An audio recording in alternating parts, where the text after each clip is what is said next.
The first thing with researchers that they think about entrepreneurship as something scary where you need to jump on stage and pitch an Elon Musk style and present a tech talk and be all extravagant and so forth.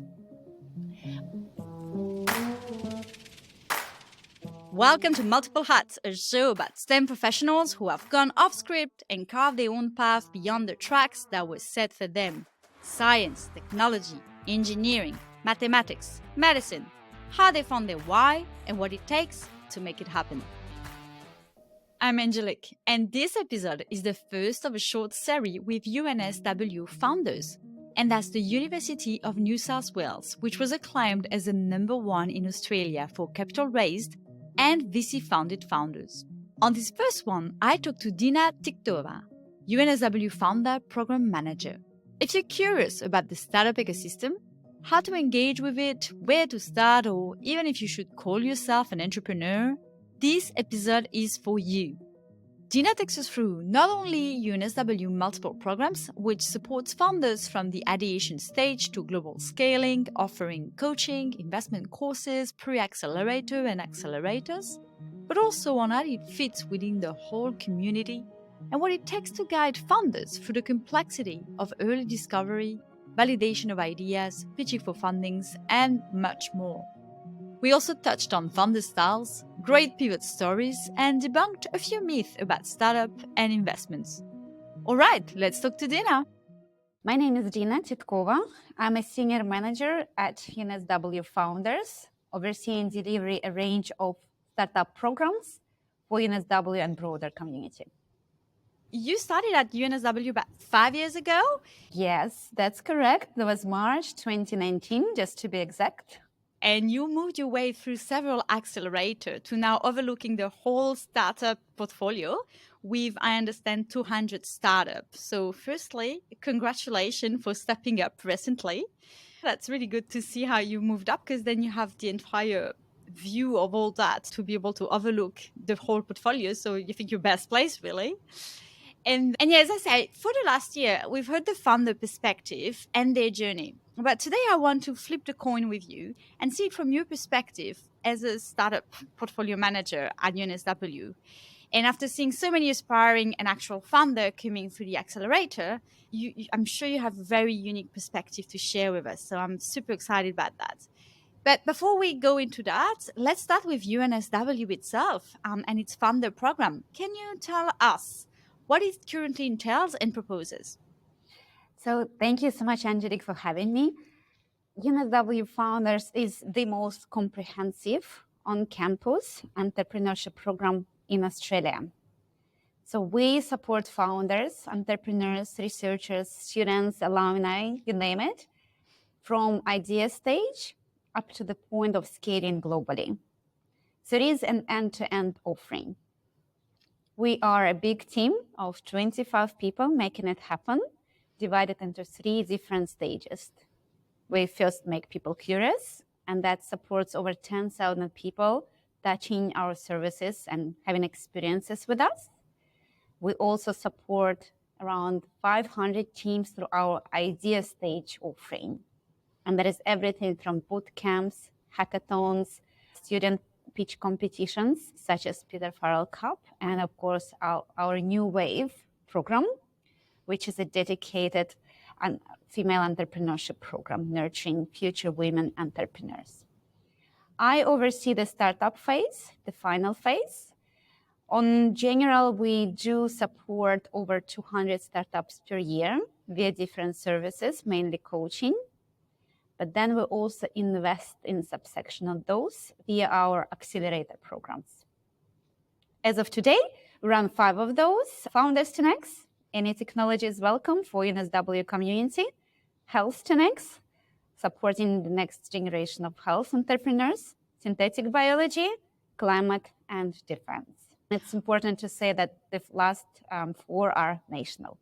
Okay, so a lot of things there. So you say you support from getting people curious. What's that part? If you ever have time to visit us here at UNSW, you may be just walking around Michael Crouch Innovation Center, which is very much appealing to look inside. Within this center, There are opportunities to join community events, get your hands full with prototyping in the makerspace, or find out what does it mean lean canvas, and so forth.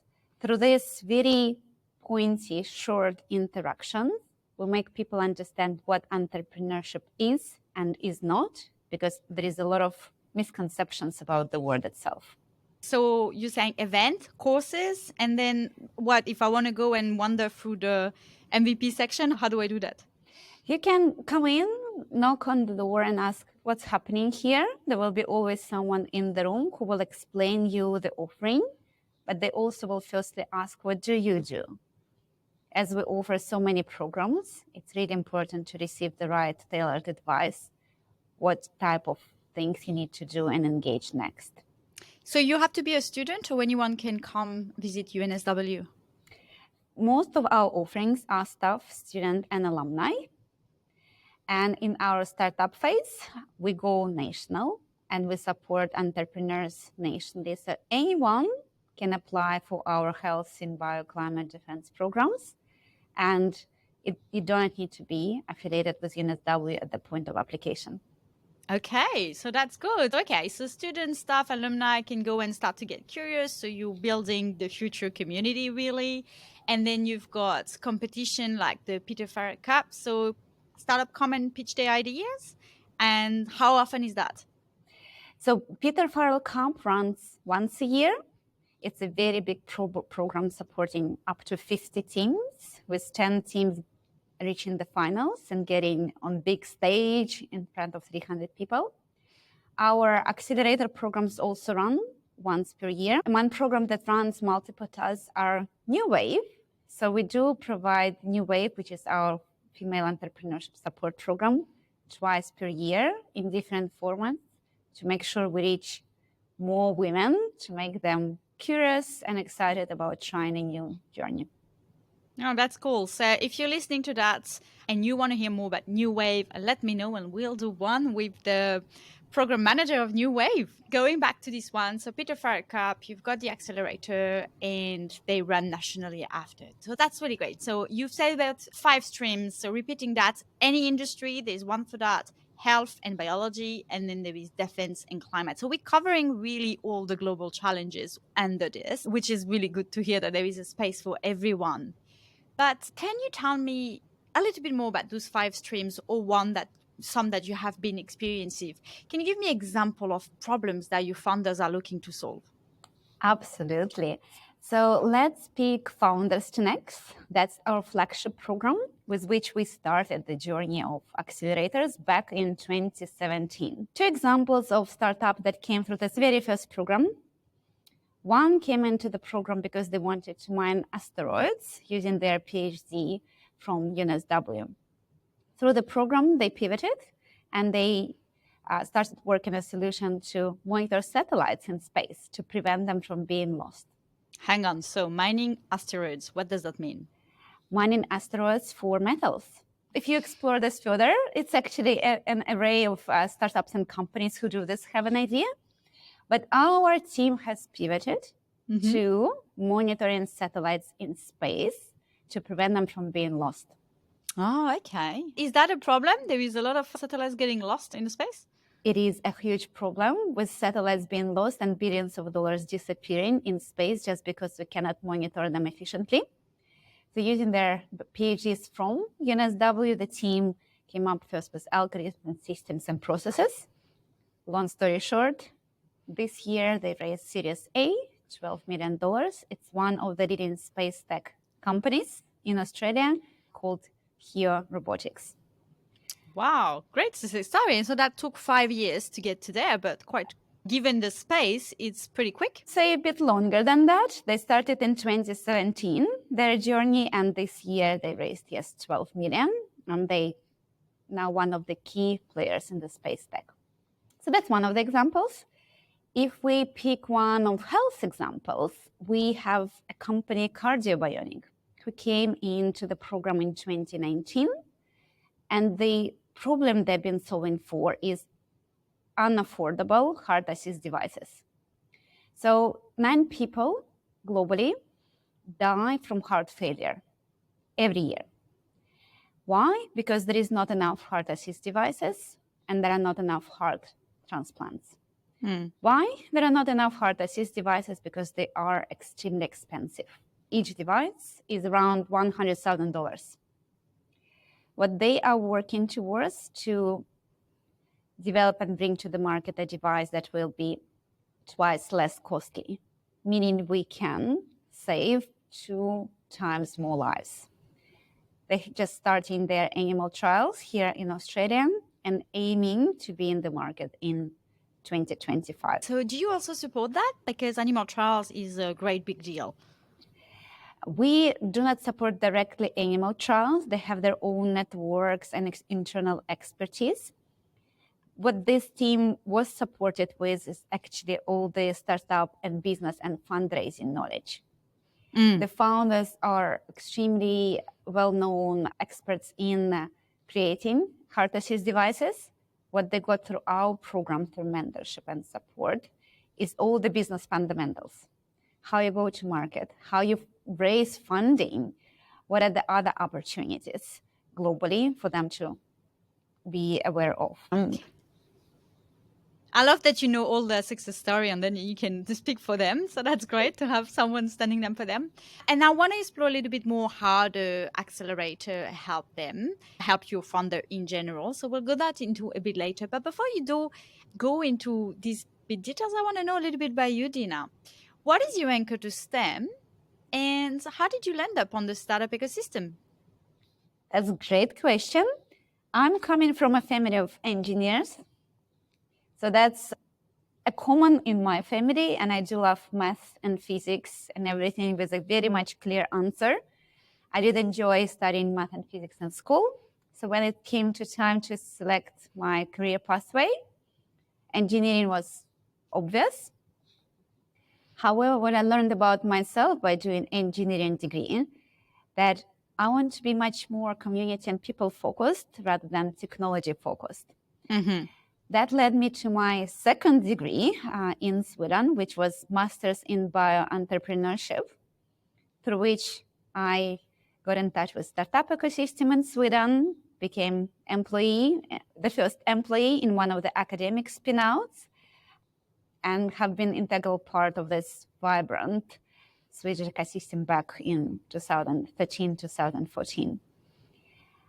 My very first role in Australia was more on corporate side of things, but I really found home when I joined UNSW in 2019 because I was so in line with the purpose of the organization, how we work and how impact-oriented we are. So combining my passion for technology, innovation, and helping people and having impact all in one go. Great, we found your Venn diagram. I love it. So good. So you actually have your first experience in Sweden. And what would you say is the difference when you came to Australia between the startup ecosystem in Sweden or in Europe and Australia? Yes. I used to tell the story to everyone that when I came, it was beginning of 2016. And back in Sweden, startup ecosystem was just flourishing. You already had Spotify there, was headquartered in Stockholm, making big waves. Thank you very much, Spotify. Skype had links to Stockholm as well. And Klarna, which is Afterpay, basically is analog of what Klarna was doing since 2008 in Sweden, was also making the headlines. There were meetups, investors, angels, VCs, you name it. When I landed in Sydney, I thought it will be easy for me just to go to all those events as well and just meet all the people I want to meet. But I realized that not that much was happening back in 2016. Back then, we didn't have Sydney Startup Hub. We didn't have the scale of operation with Tankstream Labs and so forth. So I was actually even struggling to find community events and startup ecosystem events. And when I did find some, I would have to pay $800 to attend, which I found a bit counterintuitive when you think about startups. However, over past years, this has changed dramatically. So now everyone knows there is every day 1, 2, 3, 4, 5 events, and opportunities, and there are so many players in the ecosystem to be working with. So it was fantastic to see the growth over past years. Yeah, because I struggle to keep up with all the events, to be honest. So I'm like, I don't have enough time to do them all. But I just hear that you say 2016, there was nothing. And then you said that the accelerator started in 2017. So did you play a role in starting it? No, I have not. I joined in 2019 to start and launch our Health to Next accelerator, which was already a second accelerator we've been launching. So UNSW was very much ahead of time. What happened here? Two things. A vision for university to become the most entrepreneurial in Australia. The vision that was formed in 2016 as a part of 10-year-long strategy for the university. And a very generous philanthropic gift that allowed us to establish seed fund to start investing into startups going through accelerator. So all this coincidentally gave the foundations for the Founders to Next program, and it's been just growing since then. Yeah, okay. So UNSW ahead of time. And now we have UNSW, we have UTS, we've got every university has their own really. And then we've got StartMate, Cicada Innovations, all of them. So very vibrant ecosystem now with many players, demo days at the end of the year. If anyone is interested in looking at startup event, I think all the demo days are a great place to go. Can we come to demo days at UNSW if we are not involved with UNSW? There are different types of demo days. We have an open demo days for our New Wave and Peter Farrell Cup. For our accelerator programs, demo days are open, but still limited mostly to our mentor speakers, supporters who work with the program. On a good note, it's very easy to be engaged with us. It just takes one conversation with startups and we welcome you to our family and open our doors. It's not closed doors in any sense. Yeah, so I hope anyone listening there, if you're listening to that and you're interested in the space, you can reach out at UNSW, just wander through the Michael Crutch Innovation Center and see what it is. I had the privilege of seeing the facilities and it's a pretty cool space. So I advise anyone interested in the space going. Thank you for that overview. I'm really glad to see such big change. And when you think about it, it's not that much time, right? 6-7 years with such big change. It's glad to see. I wonder what it's going to look like in 10 years. Then if we go into more of what you're proposing, in your experience, what's the difference between an accelerator and an incubator? And when should founder do one or the other? What is the optimal flow, if there is any optimal flow, that you think there is? That's a good question. My answer to all startups, usually there is not one single pathway for each of you, and there will be always an individual journey.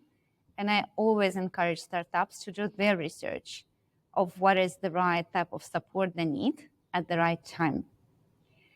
So when you hear accelerators and incubators usually very often refer to a time-bound program, which is very intensive and filled in with educational networking activities. Ours is 10 weeks long. There are others that can be maybe 20 weeks long. While incubators usually refer to a space or less intense or less structured activities, we still provide the community with the relevant support, ecosystem, introductions, and educational opportunities. Here at UNSW Founders, we do both because, again, our support is end-to-end, and we do not want founders to be left hanging at any point in their very intensive journey. So even post-accelerator program, they become our alumni, and they still receive support with HR, PR, going global, further fundraising, and access to talent and facilities. So you've got PC2 labs, for example, health and thinking biologists that they can access things through after being alumni of the accelerator. Yes, that's a university-wide initiative, which is all about co-locating industry on campus. And our startups receive preferential treatments when it comes to accessing the labs. Right, so you leverage the university labs. Yeah, of course. Sounds obvious when you say it, but yeah, that's actually good. And there is, how many alumni are actually using this facility on a regular basis as part of what we're going to call now the incubator that comes after your accelerator? Let me count out loud. We have different case studies. For example, one of our alumni company, Silo, they have been co-located within School of Chemistry, literally having their office and labs within the school environment since beginning of 2023. So they are ingrained on campus. They recruit students, they drive industry collaborations. They also present at all the various events that are happening on campus. Another setup that two of our companies have, they are co-located with us in our co-working space that our alumni have access for free as long as they need it. But then they access labs, I call it on top of campus. Campus is big. So they have access to PC2 labs there to drive their research. So it's like the dual setup. So there are different options available, an individual approach, because you need to understand in which school you have to be co-located based on type of an area of your research. And you help them finding out which one is best for them. Yes. So if I am someone with an idea in tech, for example, but I haven't gone through doing minimal viable project, I'm just seeing a problem and think I've got a hinge on how to solve it. Where do I start? If you're a staff, student, and alumni, you can start by joining our Coach and Connect sessions, which are on-demand, free, founder-driven, an opportunity to connect with a portfolio of over 25 coaches who will be helping you through a journey with clear milestones. That's on demand. And what if I'm not a student? Can I just sign up for a short course and then access all that? That's a bit more tricky when you're not staff, student, and alumni of UNSW. The national programs that we have available are across health, SynBio, climate, and defense. If you in those 4 technology buckets, you can access our services because that funding comes from federal government, and that's allowed us to scale national programs. How far do I have to be able to apply to that? We love meeting founders early. Okay. Why? Because as we say, it's critically important to understand whether you're working on the right problem with the right technology early in the journey before you progress, invested a lot of time and effort into something that has no possible opportunity to grow. Okay, so take me through. Debunk the myth of what is a founder. When can I call myself a founder? Give me a few examples of people who come at different stages. Great. So who is a founder? Anyone who can see a clear problem and have a passion for solving it. So I don't need an ABN. I'm just having an idea and I'm already a founder. Exactly. We don't want you to, right? We want you to be aware of what are the real problems out there and trying to understand and frame the problem correctly. We want to validate this problem and possible solutions with potential users, doing everything that you don't need ABN for. It really takes market and customer discovery type of conversation and some interviews before progressing. We will actually tell you not to do any of the corporate stuff unless this homework has been done. Let's say your interviews are going well. People say, oh, if you would just have it, I would buy it. And they come with some commitments already. That's a clear indication, and we have some metrics around that. It's an indication that actually, let's put even more resources now and progress this to the next stage when we build a prototype, some minimum viable product, or we just experiment and doing some tests for the tests and studies to progress. When do you need to stop a company, really? If you want to attract funding, if you want to attract a co-founder to whom you want to give equity, or you want to start selling any commercial transactions. Before that, you're working on an idea. Working on an idea doesn't need to be surrounded with ABN and legal stuff. So let's go to the MVP, because everybody talks about the minimal viable product, the Holy Grail MVP. But it's a little bit hard sometimes to get your head around what it is look like. Can you give me 2 examples of an MVP that you've seen that were really useful or that even had to be completely transformed in order to go forward? I think the greatest example of very well working MVP we had is with company JDoodle, who came through the program last time. It was a software that was built on the side over 10 years with zero investment, and a website that was just saying what the product is without any fancy PR and design around it. But the product worked, and there were 500,000 people who registered with the website because they experienced the problem and they was looking for a solution, and they was finding the solution on this website. So what kind of product was that? So it was already a product, not an MVP.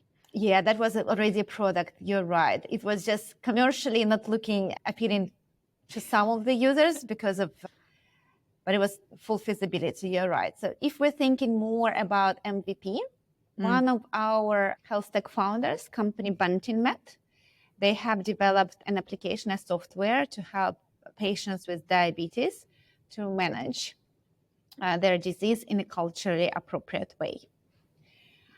The end stage product would be fully integrated product with clinical systems and so forth. The MVP is a standalone application that clinicians or patients can already use, test, and they can build help with them with some limited functionality. So when we say MVP, it means the product absolutely works, but it has a limited features implemented, which may not allow it to scale globally, but will absolutely allow it for being used, tested, provided feedback, and for further iteration. Understood. Yeah, good example. Okay, so limited function, but still having some kind of like usability. Absolutely. Yeah. Perfect. So then when you build an incubator or community like the UNSW, what are the key strategic partnership with industry pioneer that you have to build, and which one do you have at UNSW Accelerator? That's my favorite question, because we thrive on partnerships. We do recognize that startups need so much support. Not a single organization in Australia can provide startups with all support they need to go through their journey. Let's take example of the Health Connects program that started because of the partnership. At the end of 2018, the Georgia Institute for Global Health approached UNSW founders with idea of launching health-specific program, health-specific accelerator, with the focus on addressing major health needs, meaning mostly the problems of non-communicable diseases, which are burdensome on global scale, impacts millions of people. They also wanted to see solutions that are evidence-based or research-based or co-developed with researchers. Thanks to this partnership was formed, Health Connects started its journey in 2019 and have been building partnerships since then. We have partnered with AstraZeneca to be part of their global mentorship program. Any startup can request a mentor meeting with anyone within AstraZeneca globally to access to the right experts within the right markets to provide timely feedback. Earlier this year, we have partnered with Virtuous Health to provide tailored support for women's health startups or within fertility area. And last but not least, we have partnered with Australian Medical Angels, which is an absolutely unique organization and setup of doctors. The founders are Dr. Mandeep Hansra and Dr. Mian B, who came together and saw that there is not enough funding going into health technologies in Australia. And they built a syndicate of doctors who started investing in health tech ventures. That was a few years back. No surprise, it's been extremely successful. They launched now a public syndicate. And this year, through their fantastic work, they raised $420,000 to be invested into 6 startups that participated in Health Connects program this year, bringing $70,000 of additional investment on top. That's a great development. So 2 doctors just founded a private equity fund, really, and then it evolved into public money now, or like everyone can invest? Yeah. So how it works, it's an angel syndicate. So it's a syndicate platform which individual investors can join. You can join, I can join. And there are deals that are being reviewed and published by syndicate leads. So everyone can invest in health tech companies. Sorry, so you don't need actual knowledge. So if I want to join and I have no idea what the medical sector is, but I really want to support the medical sector, they do the due diligence for me, and then I can just put the money and be part of this. You are spot on. That's the beauty of joining a syndicate. Let's debunk a few myths here. First, to be angel investor, you don't need to have $500,000 in the bank. The checks these days can start as early as $5,000. As early as 5,000. Okay. I saw some deals with 2,000 as minimum one.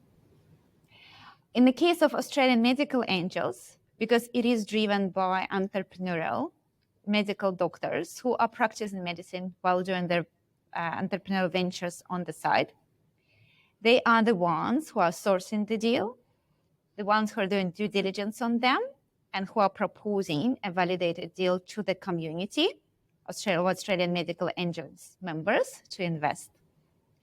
So when something comes from them, it means that their doctors believe that this is needed, and they already see a way for this solution to be used in clinical practice. So they can really help them not only through investment, but to launch and actually reach the market later on. I think it's just a beautiful model. So we are already quite well de-risked at that point, or they're still investing on very early company based on proof of concept? The scope of investment varies. Some companies, they can come in earlier with a proof of concept when it's a scientifically backed, research-based solutions with a good validation of data from customers' interviews. With others, they would come in with someone who already been used in hospitals but just need to scale. Right. What unites those deals is their own assessment of viability and validity of this startup and their solution, and their assessment of how scalable it is, both in Australia and on global markets as well. So that's what's common between all the investments.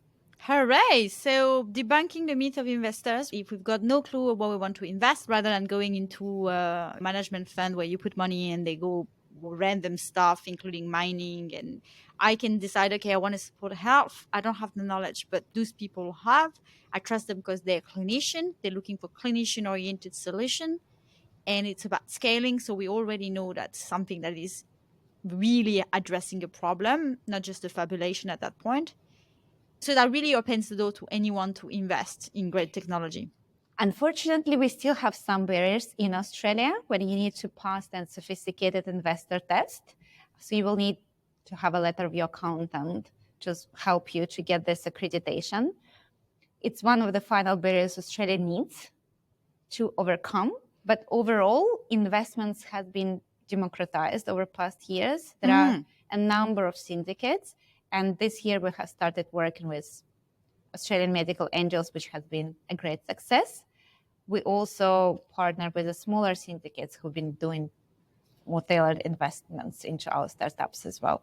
Okay, so I still need an accreditation before I can start investing in that syndicate. So either I'm a professional investor or there is a condition of income to be met, which is quite a high income, 250K per year for the last 2 years. And then you can go with as little as 5,000, but you still need to get to a job that gets you to 250,000. But at least I guess, even if not everybody can go in there, it still make it more accessible and more people can do it. And I guess it's also give more opportunity than just the big VC to support the medical system.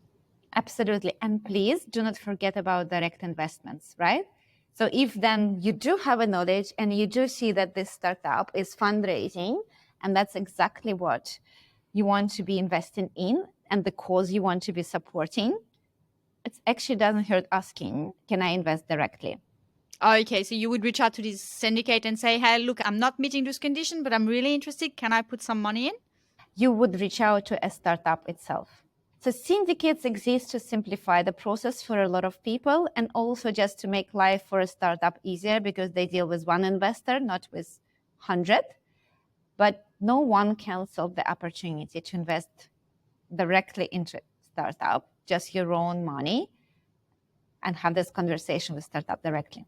Yeah, good. You wouldn't think about reaching out to a funder. You absolutely can. That sometimes we have a lot of kind of barriers that prevents us from doing something, but sometimes it's as easy as, are you accepting investments from an individuals? So if I go to a demo day, I'll get to see who is raising what, and I'll get a bit of a sense. That's correct. Yeah. So demo day, they pitch for 5 minutes. You get a little bit of a understanding of what they're doing, where they're at, and what they need at that point. Yes. And I would always encourage you to observe startups for sometimes build relationships, and then go with full confidence and invest in those whom you really want to support. It's a two-way conversation. Can I do a course on investing if I'm interested? Absolutely. We actually run one of those. It's called W Founders and AGSM, which is our business school, Angel Investor Program. It runs twice per year. It's 3 days long. And we have been running since November 2019, actually, graduating more and more angels. There is absolutely the best ranked short course that we're offering. And as a result, there is a growing community of angel investors providing additional supports in the ecosystem, not only through investments. Our participants become also mentors, advisors to our startups, and sometimes they can join startup as well. Right. So the bottom line is you have to start becoming engaged in the community, and then the opportunity will come. It's the bottom line. Absolutely. I would just encourage everyone to think about the impact each of us can have if we just start supporting early stage ventures. Yeah. Let's look at it now from the founder perspective. So they come into the accelerator. What's the structure? What do they get? What's the most important thing that they get? And how do you mentor work with them? That's a great question. We do have a structure, but then the important things that they get usually vary between startups. What do we offer? We offer structured content on a weekly basis on a topic that are relevant for startup business formation and growth. Each of these startups receive investment from UNSW and our capital partners. How much? It depends on the program you are participating, and it's actually in the range between 20,000 and 350,000. Okay, great range. Each program has also entrepreneur in residence. It's an individual who works with startups and shares knowledge that they have from their previous entrepreneurial career to help them navigate the challenges. We also provide access to mentors. And all our mentors are exceptional individuals who are volunteering their time with us because they do believe in the importance of growing the ecosystem and giving it back to the next generation of entrepreneurs. And it's all wraps up with a demo day, which is an opportunity for the teams to shine, share with the wider community what they have done and achieved, and build new connections. So that's the 10 weeks accelerator program. It's important to say that we never stop there. It's not that demo day and goodbye. It is a long journey together up to the point when startups don't need us anymore, but we then rely on their support to grow the next generation of entrepreneurs. Okay, good journey. And so is there really a lot of one-on-one support? It's a lot of one-on-one support in the accelerator phase. It's a combination of cohort-based activities and one-on-one work, because at that point, each and every startup journey is individual, and they need to make time to work with the right experts to help them navigate on the way. How have you been navigating the remote era with trying to build in community and having people together? That's such a great question because we just reflected on this morning. That was 2020. COVID happened, we all know, and overnight we had to learn how to do things on Zoom. Our first cohort in 2020 of those brave individuals who joined us, we kept them on Zoom for hours, but we did try a few fun stuff. For example, once we would have a cooking class with our Indian counterparts, and the whole cohort were tuning in on Zoom, everyone in their own kitchens, trying to learn how to cook Indian cuisine and then eating together on Zoom. We had Mexican style parties on Zoom as well to really connect. And needless to say, the moment we were able to come together face to face, we did straight away to really meet each other in person and reconnect. And that cohort still has very good relationships just because they've been on such a journey. But we're happy to be in person back. Yes. I know, but I'm more thinking about the remote era is here to stay. There's no coming back to coming to the office every day. And if you are, I'm sorry for you. But everybody has flexibilities, and there is distance and there is interstate. And so realistically speaking, we've learned that we can tap into global potential. And that would be a shame to then limit it to face, even though face-to-face is crucial, important, and we want to have that. But I do think it's limiting if we only tap into the local potential. So how have you been incorporating this new array of possibilities and still fostering the community? There is one word that we all use now. It's called hybrid. So what hybrid means in our world? In our world, hybrid means few things. When we deliver a program, it is a combination of face-to-face and remote activities. It is an opportunity to always for people to tune in from wherever they are in Australia and sometimes globally, because sometimes we do have co-founders that can be co-located somewhere or traveling, and not to miss out. But we still do ask for minimum 3 occasions through accelerator to be coming in person to create those connections. But yes, absolutely not letting go of the comfort of dialing in from your home, don't need to rush and park and create all the other obstacles, with still the benefits of coming face to face every now and then to create a sense of community and just true human connections. Yeah. But really, I don't want to limit that to just the commute and comfort, because it's really about tapping into bigger potential pool because of we can do that. For example, before COVID, I used to do lots of coffee catch up, and I had to go from one side of the city to other, and I was limited to Sydney. Now, everyone is able to do that. I've done coffee catch up with people on the other side of the globe, and I still benefit from that. You can have a mentor on the other side of the globe now. So it's just a new array of possibility, a new word, right? So yeah, spot on. So one of our entrepreneur in residence was Netherlands-based, and he is Netherlands-based. I think now maybe he is in the US. So he was working remotely with the teams, but he is phenomenal. And that's why he was dialing in from Netherlands to coach our climate tech startups. We have AstraZeneca Global Mentorship Program, and our founders were having chats with people, you name it, US, UK, Brazil, New Zealand, all over the globe, because you can. We're absolutely tapping into those opportunities a lot. Great. Awesome. And I'm definitely happier since we can. So perfect. Okay. So now let's have just a little bit of fun. Give me a few founder persona or archetype. Do you have a few that you could caricature for us? Yeah, if we're about having fun, let's have it. So let's have a researcher, a founder who is a researcher. The first thing with researchers that they think about entrepreneurship as something scary, where you need to jump on stage and pitch an Elon Musk style and present a tech talk and be all extravagant and so forth. With this type of founders, we start working with simply adopting their language of how to learn and understand what startup is. The thing is that we're saying, in the research world, you make an assumption, you come up with methods, you run some tests, you have results, and you come up with conclusions of the next sets of tests you need to run to validate your assumptions. You know what? Lean startup methodology is exactly the same. You have assumptions, method stuff. It's just not a publication. It's something. And it's not about pitching and jumping somewhere and being extravagant. It's about validating the type of a problem you are solving and giving the right type of a solution for this. So that's how we work with researchers. Once they see similarity, there is a mindset shift and understanding that it's not something alien. They are all entrepreneurials already. They just need to add few commercial bits and pieces. So that's our fantastic academics coming up with the next frontier solutions, and we're helping them to launch those.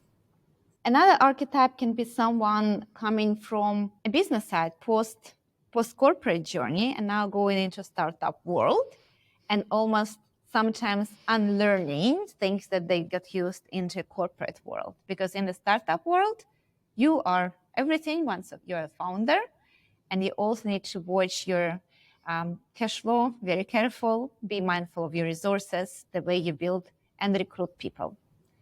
When it comes to recruitment, the advice that we give, think about recruitment in early stage venture as marriage. It's a long term. You really need to build it well because divorce is painful and sometimes very much damaging for a startup. So there is a mindset shift from another part. No matter what archetype you would take, we always encourage cross-functional teams or multidisciplinary teams because we know what works best is to have a diversity of opinions and expertise within the team to really keep them going and be a solid rock on which they will be building their growing venture. How did the one who comes storm in, think they're going to change the world with their idea, and then you look at them and you're thinking, I don't want to disappoint you, but not quite yet. Do you have this? Every other week, yes. And we love those, right? Because having this courage and passion and fire is actually important to change the world. So we never say bluntly, you can't, because that won't work with this type of people. Mm-hmm. What we do, however, we get them to understand how you should validate their assumptions, and we put the metrics, go, no go, success or fail, around their journey that are accepted, scientifically validated, so forth. So they themselves can be aware, compare their progress across those metrics and make informed decisions that at this point, maybe you're right, I actually need a co-founder, or I need to pivot, or I need to change the direction. But yes, we're all learning here not to go into so-called doctor-patients mode when you say, no, that doesn't work, because that never works this way. You really need to educate everyone of the methodology behind and change the mindset, because they can pivot and do things differently, but they need to arrive at this conclusion themselves. Yeah, I like it. The paternalist medicine doesn't work anymore, and neither does it work with founder or to teenager. Can you go talk to Elon Musk and tell him to make Twitter great again? Yes, I'll call him today. Great. Thank you. The community is going to thank you for that. I like talking about the archetype because it's also to showcase the diversity of mindset and of personality that can go through a founder, and there's not one size fits all. And introvert, welcome, extrovert, welcome, just a different way of getting them to the same point. We talk about success all the time and we love the success, but can you tell me an example of a venture that, I don't want to call it failure because it's not failure, it's learning, but a venture that started, developed, and then the conclusion was like that, no, there's nothing really to go on this way?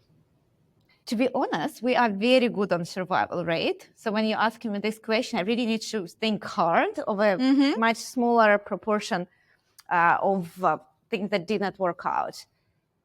But I guess what I want to get at with that partially is that it's okay to start and explore and then come up to the conclusion that that wasn't for you. No regrets, you've done it. And perhaps in the future, you'll get a different venture that works. Yeah. So one of our ventures was around NDIS, disability scheme, and the payment management for families. The founder had a very acute knowledge of how painful this is for families to manage NDIS payments and all the paperwork that associated with this. So he built a solution to streamline those payment processing and claiming from NDIS for families. And initially, in the first months of operation, it was a good uptake because it was such a huge pain that people were jumping on this. But what he learned going and progressing along that journey is that it was just early adopters who jumped on the platform straight away, but it will be extremely hard to scale this solution on its own. So instead, he chose a pathway to give the piece of technology to another company to commercialize further and exit the business himself. Okay, but that technology still has been used as part of a bigger suite of platform or technology. I do not have overview of this, unfortunately, because we do not follow the technology, we follow founders. So we are called UNSW founders. You asked me where the founders are, I will tell you. If some startup was discontinued, we would not be following technology exactly and the piece of it, but it's just the importance of this self-awareness and when to say no and really make this meaningful decision that it's actually better if I stop now and not invest further my resources and focus on something else because it can be more impactful than what I do today. Yeah, the sunk cost fallacy is something we speak about a lot because it's really hard to backtrack. Yeah. But it's important to be able to know when to push and when to back. So, when you ask me about failure, I could immediately think about so many pivots that our startups did. And sometimes those pivots were like, wow, completely changing industries and applications and type of customers. So most of the cases, that's what we do. And most of our startups are absolutely functioning. For example, one of our startups, Giveable, founded by two brilliant sisters, Frances and Naomi. When they came into the program, it was about sustainability platform for kids' gifts. So to avoid all these unnecessary gifts being given at kids' birthdays, they came up with a way of doing it in a more sustainable way. Guess what? They graduated the program with a solution to help corporates to procure goods in a sustainable way and help them to track supplier sustainability metrics. Something that is notoriously difficult to do for any of the corporates, to understand who are their suppliers, are they diverse, are they trading ethically, are their supply chains that are diverse, and so forth.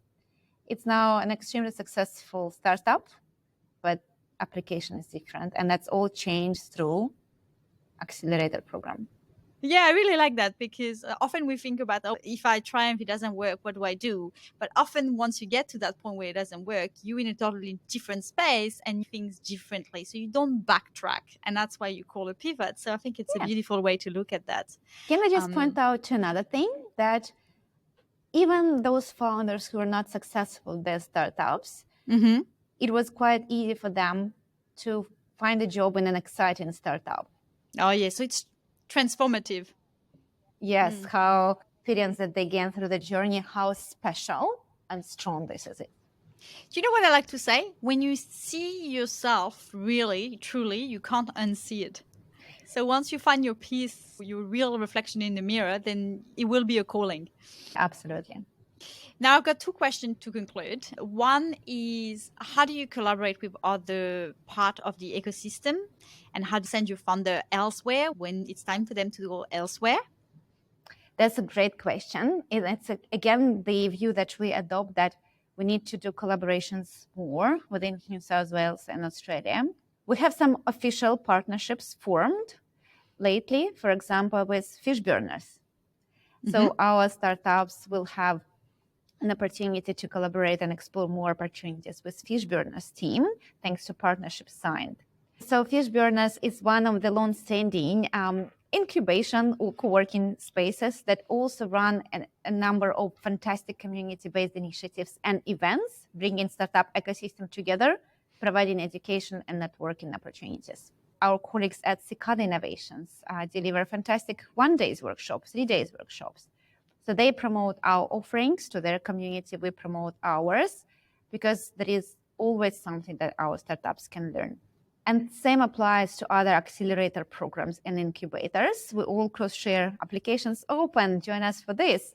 So all our startups can benefit from multiple players along the way. That's good because, there is so many needs and you can't cater for everything. So I guess it's great to dispatch and be a point in time and then become an enabler further.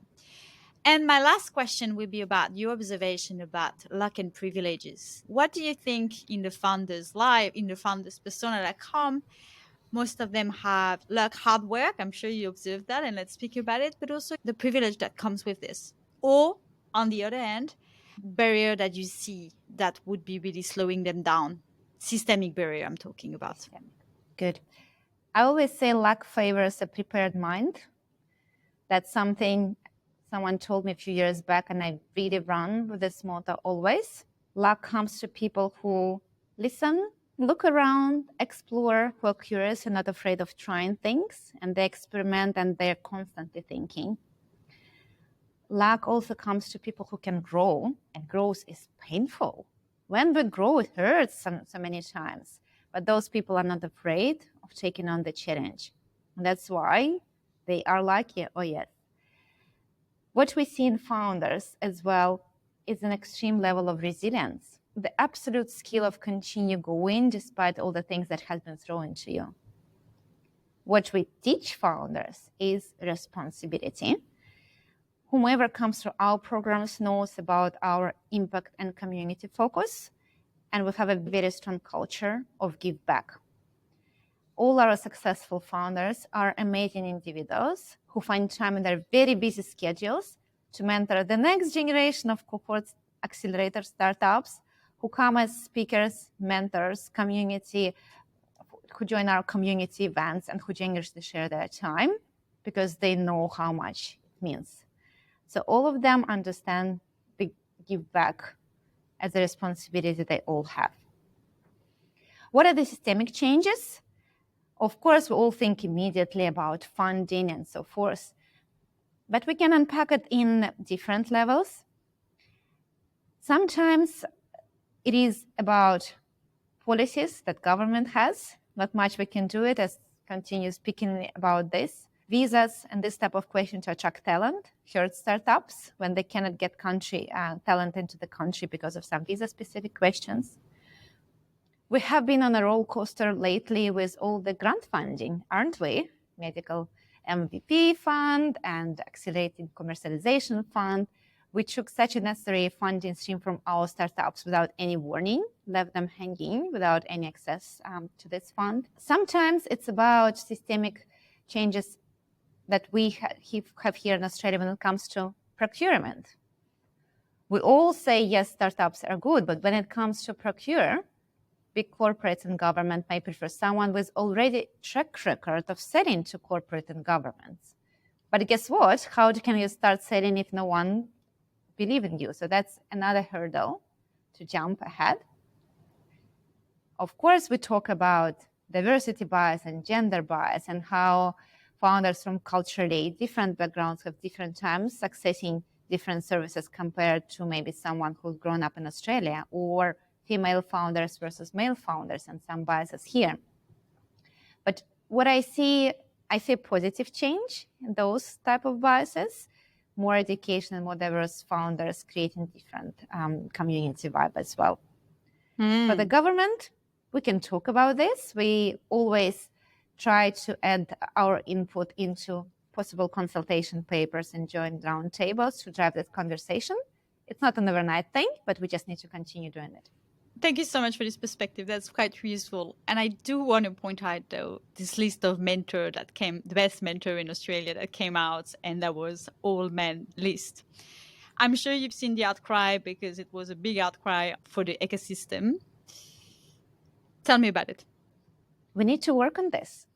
And that's what we have been doing here for founders for 5.5 years now, through mostly our New Wave program to start with. Getting women more confident that they can make an impact and they can play a role in a startup ecosystem. Making them to become founders and then understanding how the machine works and becoming mentors, become investors. Yeah, but hang on. This is saying that women aren't there. But then there are a lot of great women founders or mentors. Absolutely. We have female mentors, but the number of males would overweigh the number of females. And looking at our mentors from the 10X, we had a high representation of women, but that would not be 50-50. Okay, so we really need to address the pool as well as the bias on selection. And that's what we do, right? So what we're working on is not on some outcomes that are outside of our control. We are addressing the root cause of a problem. We are addressing the representation of women, both focus on supporting female founders through UNSW founders. And we've done a fantastic job on this. Hundreds of women participated, dozens of ventures created, and those women are up for great things, and they are great mentors because of this program existence, right? That really encourage them to make this step. Otherwise, most of them would not. And another thing, we grow angel investors, female angel investors through our angel investor program. In our May program this year, we had 25 participants, 12 of whom were women. It's important to have women in the investment side of things as well to fight those biases. There is no easy fix for this. But I do believe that UNSW founders took the absolutely right approach, addressing the root cause of encouraging more women into entrepreneurship, startups, and investment. Then in years' time, we will have a 50-50 into the mentors lead as well. That was Dina Titkova, UNSW Founder Program Manager. And I hope Dina's right about the increase of women-led startup and mentor reaching and even split soon. Dina is an engineer with a passion for building founders' communities. I hope this episode gave you a great overview on the startup ecosystem here in Australia and got you curious about engaging with the community. There's so many events to choose there at UNSW and beyond. I love UNSW founders though, because they really have a huge variety of programs from early learning and ignition all the way through the end. And they have industry agnostic programs as well as industry specifics programs, which are all going to be fundamental in helping you with these very special challenges that don't translate between industry. Building an app and building a spaceship, so climate tech, is not going to have the same challenges and red tape, nor does it have the same budget needs. But whatever it is, they have something for you. I also love how they don't operate in silos, and they have co-location of industry on campus, leveraging the university facilities, as well as meaningful partnerships with industry like AstraZeneca, or research institutes like the George Institute for Global Health, and even medical angel investors. And you heard it, entrepreneurship is not just for one type of character. Yes, it takes resilience, and that's for everyone who wants to go through that journey, but you don't need to be a certain type of character or personality. Don't need to be like Elon Musk, or you can be like that if you like. No one size fits all, and we're all better off this way. The UNSW team can guide you through no matter where you are right now, and you can go with the confidence that you will become connected with the whole ecosystem, not just UNSW. The whole landscape changed a lot in the last 10 years, it seems, and it will continue, I hope, to flourish even more. So I hope to see you at one of the events and have you be part of this change. Tune in soon for UNSW Founders Alumni, Dr. Dorsa Rad, a medtech entrepreneur in the genome editing space, and Dr. Sarah Crow, an entrepreneurial ophthalmologist with a business with social impact. I can't wait to share that with you. And if you want to hear about UNSW New Wave program too, message me. Alright, let's connect when I see you at a startup event. Hey, thanks for listening. If you like the show, share it. Tune in for monthly episodes. You can follow Multiple Hats, visit my website, that's angelicgreco.com.au, or follow me on LinkedIn or Twitter. Just search for Angelique Greco. I'd love to hear from you. If you want to tell me about your story, leave me a message.